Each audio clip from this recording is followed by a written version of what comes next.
Good evening. I would like to begin to thank everybody that led the singing during our gospel meeting. All of you did a great job, a wonderful job in serving in that capacity. Does that look familiar? I guess everybody knows what that is.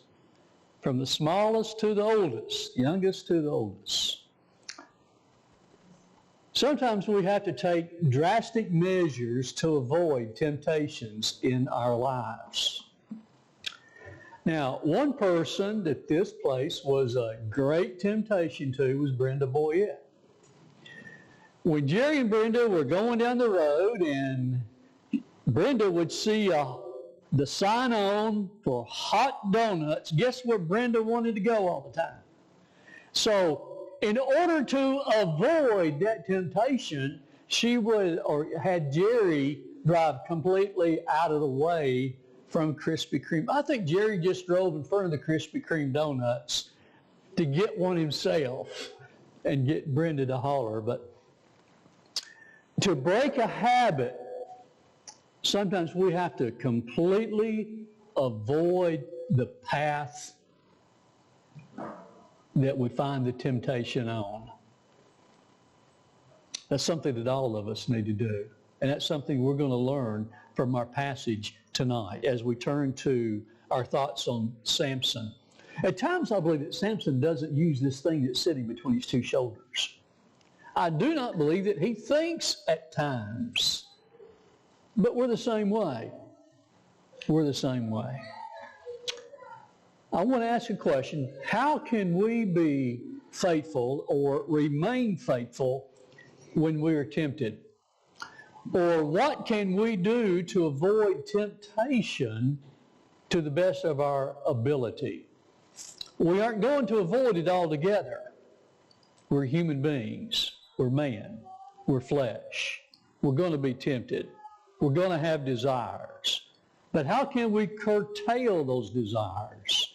What measures can we take to help in that particular area? And we're going to answer those things by looking at Samson tonight. Now, we're familiar with Romans 3:23. Very familiar with it. For all have sinned and fallen short of the glory of God.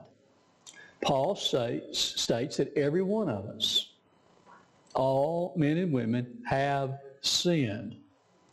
And coming short is in that voice where it means it's continual. As a result of any sin in the past, literally he says, at one point in time in the past, we all have sinned. That's what he's literally saying, even though we know that we all continue to sin. But he says, as a result of that just one sin, it continues to have an effect upon us, and that is that we continue to fall short of the glory of God. That's ongoing as a result of sin in our lives. But what does this verse imply?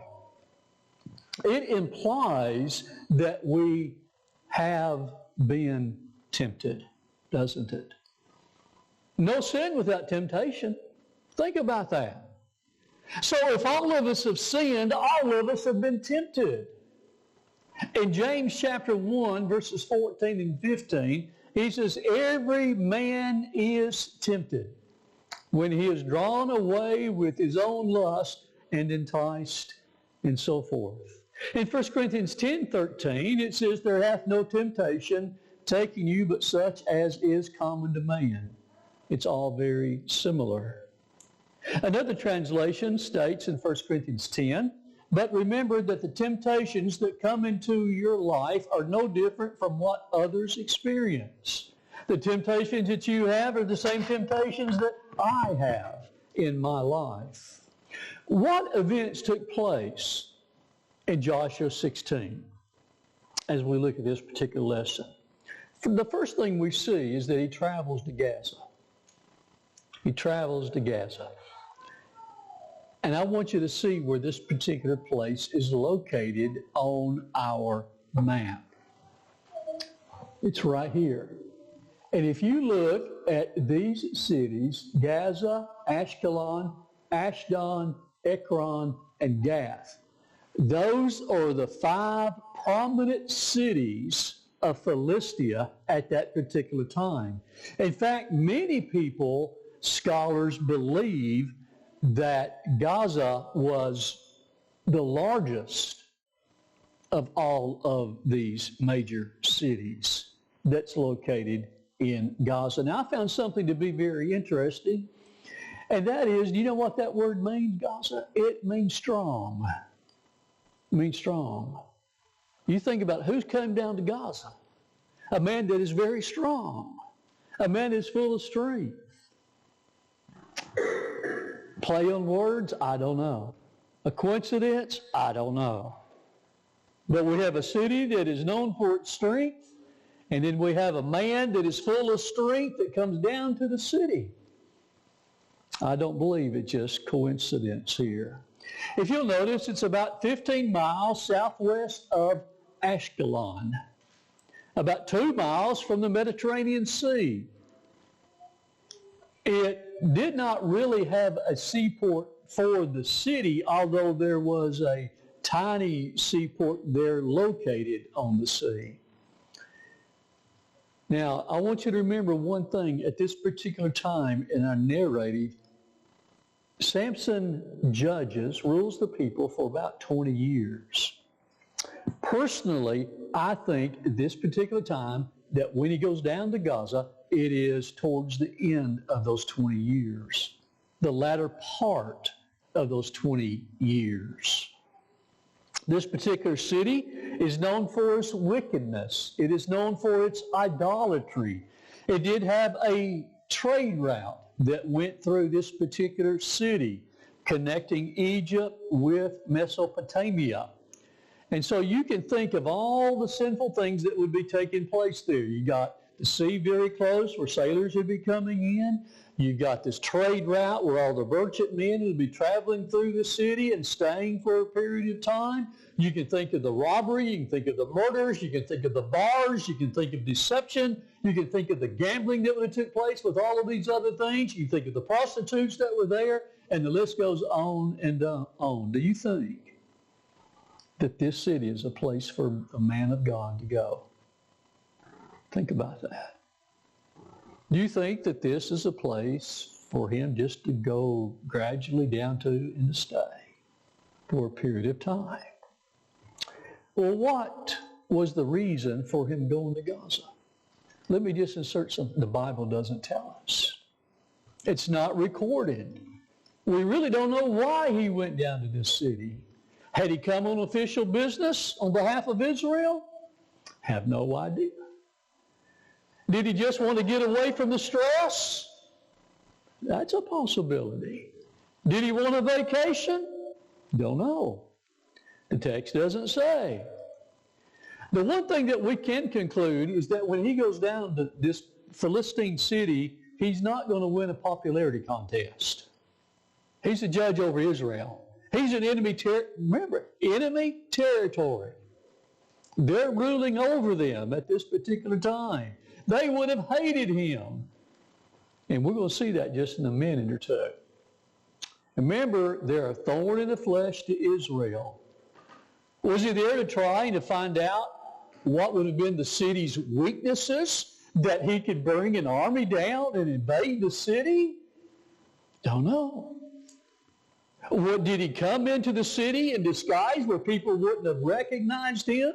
Why didn't he send an undercover spy instead of going himself, if that's the case? Is he trying to figure out if the city could be attacked? And where would be the most vulnerable point for Israel to attack them? Was it to gain intelligence from the city? We don't know. But he's not there, I guarantee you, for the city to prosper, or for Philistia to prosper, or for the Philistines to prosper. Secondly, who does he see? He sees a harlot. What's Samson doing? He's walking. Now, those ladies were easy to spot. Very easy to spot. So here's Samson. He's going down the road, and all of a sudden he sees a prostitute, a harlot. Did he know that she was a harlot? I don't know. Did she look like a harlot, dressed like a harlot? I don't know. The text just says he saw this woman that was a harlot. That's all it says. Why was he there? I don't know, but that leads us to a lot of assumptions, doesn't it? Don't know why he was there. But he found a lady of this kind of a reputation. All it says is that he saw her and he stopped there. The text says in verse 1, he went unto her. Another translation says, and very similar to what Norman read tonight, one day Samson went to Gaza where he saw a prostitute. He went in to spend the night with her. And in verse 3, it says that he laid there until midnight. And then at midnight, he got up. And we'll touch on that verse a little bit more in a few minutes. But now look at the fourth thing that we see here. In verse 2, it was told to the Gazites, Samson has come hither. And they compassed him in and laid wait for him all night in the gate of the city, and were quiet all the night, saying, in the morning, when it is day, we shall kill him. So it didn't take too long for the people to know of his presence. It didn't take too long for them to know that Samson was among them and where he was. Had he told the harlot who he was? I don't know. Did the harlot recognize who he was? I don't know. Was he wearing a disguise where the people in town didn't know him and he got in with the harlot and took the disguise off and she recognized him? I don't know. Did someone recognize him going down the street? I don't know. But anyway, the Gazites found out that he was there somehow or another, and they circled, encamped around the place where he was staying the night. They laid in wait, not making a sound, because they did not want to give their presence away to Samson. They wanted to surprise him in the morning, that when he left the house, that they would take him and kill him. They didn't think he was going to escape during the night. Some believe that they went ahead and went to sleep, and that's the reason why they were not aware when he left the house. That's a pretty good assumption. But if God wanted him to leave the house without being noticed, God would have got him out of the house without him being noticed, wouldn't he? They thought it would be morning time, and at that time that they would kill him. He stays with this lady until midnight, and he leaves. But I want you to notice something in verse 3. He takes something with him. He takes 2 doors to the gate of the city. He rips them up by their posts, takes the post with him, bar and all. He puts them upon his shoulders and walks away. Carried them to the top of a hill. Imagine, Kelly, you walk up that hill. Can you imagine taking 2 gates on your shoulders? No telling what they weighed. Carried them all the way to Hebron. Carried them all the way up to the mountain. Oh, there would have been plains, there would have been hills, there had been mountains to have climbed. Till he got there. What were these gates? Some believe that they were the major gates of the city, where chariots and so forth would be able to ride through. Other people believe that they were the smaller gates. The city would have had smaller gates where people would have been able to walk through, and smaller chariots would be able to go through. We don't know. It just says he took the gates with him and all the things that were holding it up. If God gave him the strength that he had If God had wanted to take the bigger gates to the city, he would have taken the bigger gates to the city and put them up on his shoulders. It don't matter to me which gates he took. I couldn't have carried either one of them. I couldn't have pulled them out of the ground. Either one. I couldn't have pulled the post out of the ground. I have a hard time pulling the fence post out of the ground in the back pasture when it gets dry. You sit there and you try to rock it, and you bend it, you still can't get it out. You get a shovel, the ground's so hard you can't even. Listen, he pulled these posts up, he carries these gates, and he carries them all the way to Hebron. Why didn't they hear that? Why didn't the ones that surrounded the house hear those things? Were they asleep? We don't know. Was it a miracle from God? We don't know. Got more questions than I do answers. Let me ask you another question. If you had seen a man do that, would you have stopped him? Would you have confronted him? I don't think so. I don't think so whatsoever. I want you to notice where Hebron is located on this particular map. Okay, it's supposed to be, right there it is. Right there's Hebron. Gaza's right here. On this particular map, it even has how he probably would have traveled all the way over to Hebron. Colin Delitzsch states in geographical miles, I tried to look up what geographical miles meant, and I still don't know. Okay? I still can't understand between regular miles and geographical miles. But Colin Delitzsch, who are Hebrew scholars, state that it would have been about 9 geographical miles. Now, if you look at that from 0 to 20 miles, it's a lot further than 20 miles to Hebron. He says it's only about 9 miles. See, some people believe that he went to a mountain that was closer to Gaza, just right outside of Philistia, instead of all the way going to the city there that is Hebron. Now imagine now, I want you to look how far it is. And he's going through all these hills, these valleys, up and down, up and carrying these things on his shoulders, up on his back. Loose sand at times, probably loose gravel at times. What are things that we can learn? Number one,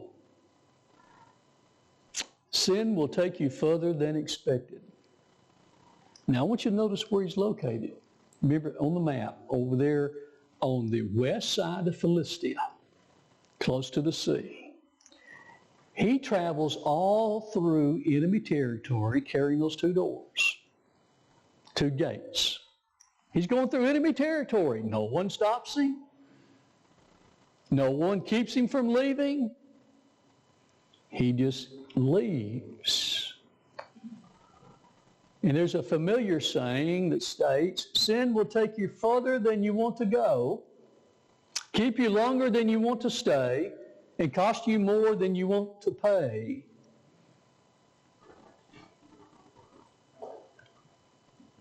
Someone thinks, well, I can remember when I was a small child, we were in the old US 5 and 10 cent store in the square in Manchester. I think a realty office or the Manchester School Board, City School Board used to be in the building there in that area. And got out to the car. Mama asked me, what do you have? And I'd stolen a little car or a little truck. Put it in my pocket. I didn't know that. I don't even know if I even knew it was stealing back then, just a little fella. She said, you're going back in and you're telling them that you took that vehicle without paying for it.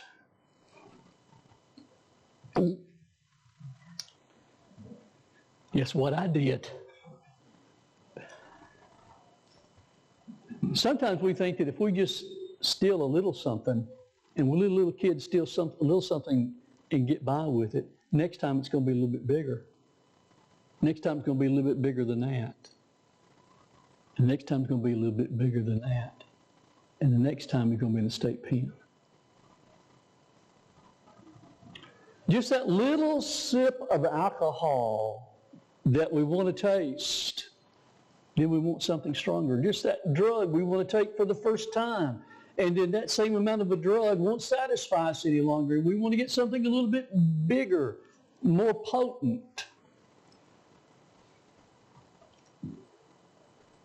Isaiah 59:2, our iniquities have separated us from God, and the wages of sin is death. Keep that in mind as we look at this and the rest of this lesson. Secondly, there's people we need to avoid. There's people that we need to stay away from. There's places that we need to avoid, stay away from. There's things that we need to avoid and stay away from. This is a picture of Phil and Kay Robison when they were younger. I'm not sure exactly when this particular picture was taken. I would say probably in the 60s, 60 time period, or maybe 70. I'm really not sure.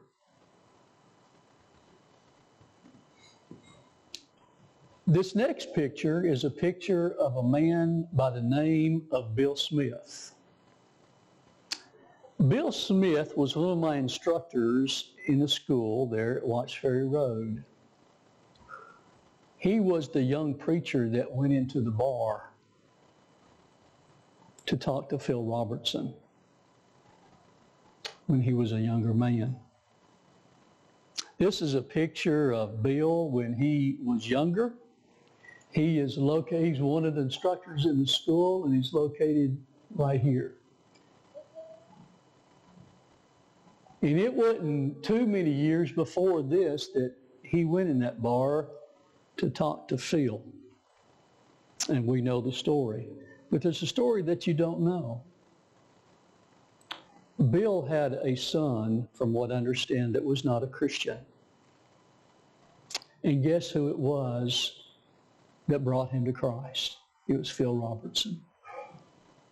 So Bill helped convert Phil, and Phil converted his son. And I find that to be very, very amazing. Now, if you saw me walking into a bar, what would you think? Seriously, what would you think? If you saw me going into a liquor store, what would you think? Let me tell you, when we moved from Manchester to Hillsboro, I went into some liquor store boxes are the best boxes to get to pack and move in. What would someone thought if they saw me coming out of the liquor store?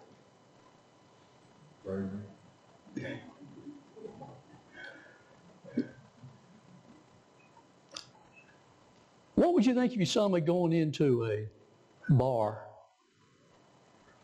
Let me tell you, the only time I'd ever go in a bar, if it was some type of an emergency, or if it was to try to get in touch with someone or to study with someone. Bill wouldn't have ever gone into a bar on his own. He was a very godly man.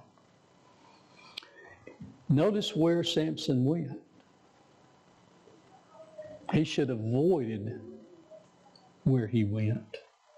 We are to abhor that which is evil, and then we are to cleave to that which is good. Abhor comes from two words that mean from and to hate. You hate evil. You get away from evil. It expresses a very strong feeling of horror or bitter hatred regarding evil. Abhor is in the present tense, which means that we are to continue today, tomorrow, the next day, every day for the rest of our lives to keep continually detesting evil instead of trying to taste the fruit of it. We are to withdraw from it. Listen to the psalmist in Psalm 101, verse 3. He says, I will set no wicked thing before mine eyes. I hate the work of them that turn aside. It shall not cleave to me. Another translation says, I have not set before mine eyes any unlawful thing. I have hated transgressors. In Job 1:1, it says, there was a man in the land of Uz whose name was Job, and that man was blameless, upright, one who feared God and shunned evil. 1 Peter 2:11 says, dearly beloved, I beseech you as strangers and pilgrims, abstain from fleshly lust, which war against the soul. It takes commitment and it takes discipline. Notice 1 Thessalonians 5:22. He says not only evil that we are to shun from, but we are to avoid even the appearance of evil. That's taking it really far, isn't it? That we are to stay away from that.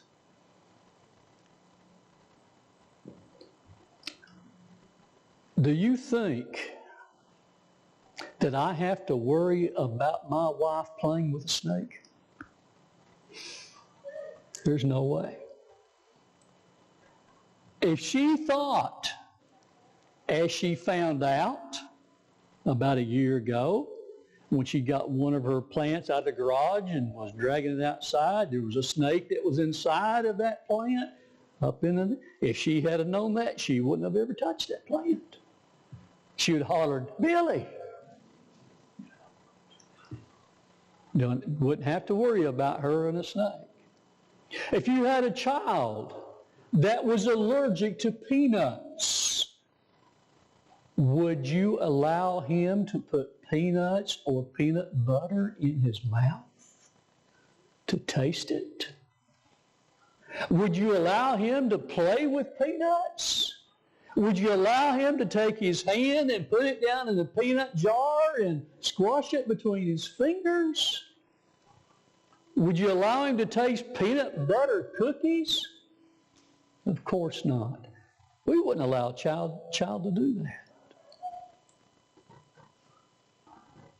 We are to abhor, stay away from the appearance of evil and cleave to that which is good. That word cleave is the same word that we find in Matthew 19:5. It's about husbands and wives, that the husband is to cleave to his wife. It's the same word. To be joined, to be cemented together, to fasten together. And he says that's what you're to do with good. You cleave to that which is good. You be fastened to that which is good. You be cemented to that which is good. And stay away from evil altogether. The same word. Choosing is not enough. Put it into action. Don't just avoid it, hate it. Stay away from it. Love that which is good. The implication for all of sin is that we've been tempted. Every man is tempted when he's drawn away with his own lust. All of us have been tempted because all of us have sinned. And in Isaiah 59, 1 through 2, we see that sin separates us from God. Sin's going to take you further than expected. And there are things that we need to avoid. There's people that we need to avoid. There's places we need to avoid. People will take you down the same path that they're in. I'm not saying every one of them will, but many will. They'll try to get you to do what they're doing. Oh, everybody's doing it. And make you feel bad, especially a teenager, and make you want you to follow them. Sin will take us further than we want to go. Just don't choose good, embrace it, cleave to it, Hold on to it. Walk away from evil.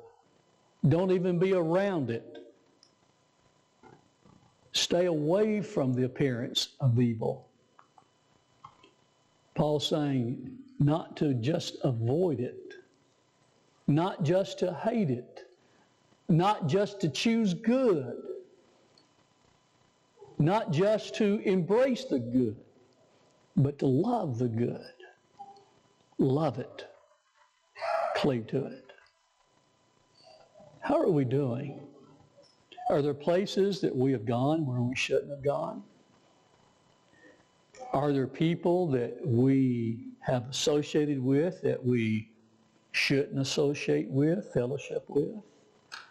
Well, I can think of one in my life.